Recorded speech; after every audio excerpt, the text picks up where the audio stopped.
Ben, encore une fois, comme j'ai expliqué au début du cours, c'est que Israël est partout dans la Bible.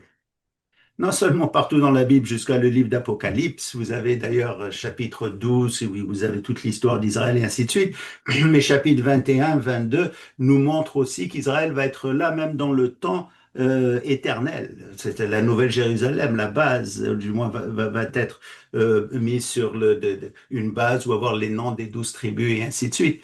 Maintenant, comprendre Israël, c'est vraiment comprendre le contexte de la Bible.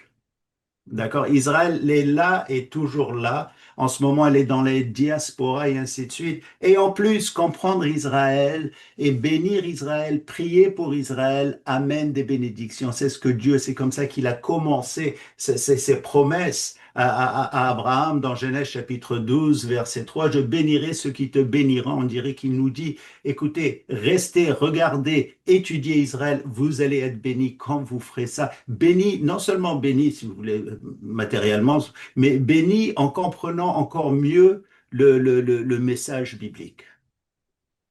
Quand j'ai posé la question, je pensais à Paul qui dit, je suis hébreu né d'hébreu.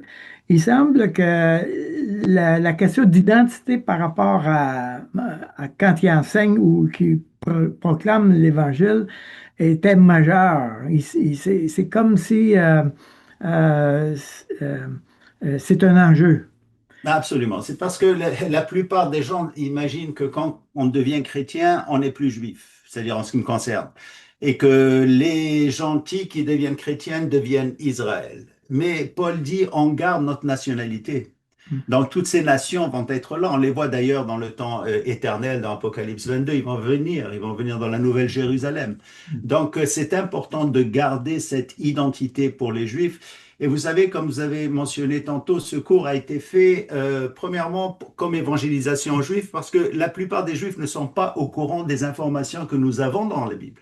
Pourquoi? Parce qu'ils vont à travers une autre religion dont la base est le Talmud, les Midrash Rabbah et ainsi de suite, mais on essaye de les ramener à la source. Et c'est la même source pour le gentil, pour les nations et pour Israël. La même source, c'est-à-dire vers Dieu, ce que Dieu dit, ce qu'il a dit lui-même dans les Écritures. Et une fois qu'on retrouve ça, d'ailleurs c'était mon expérience, qu'on voit ce que Dieu dit sur toutes les nations et ainsi de suite, là, on les bénit énormément. Et on continue à être béni parce qu'on finit jamais d'étudier, n'est-ce pas?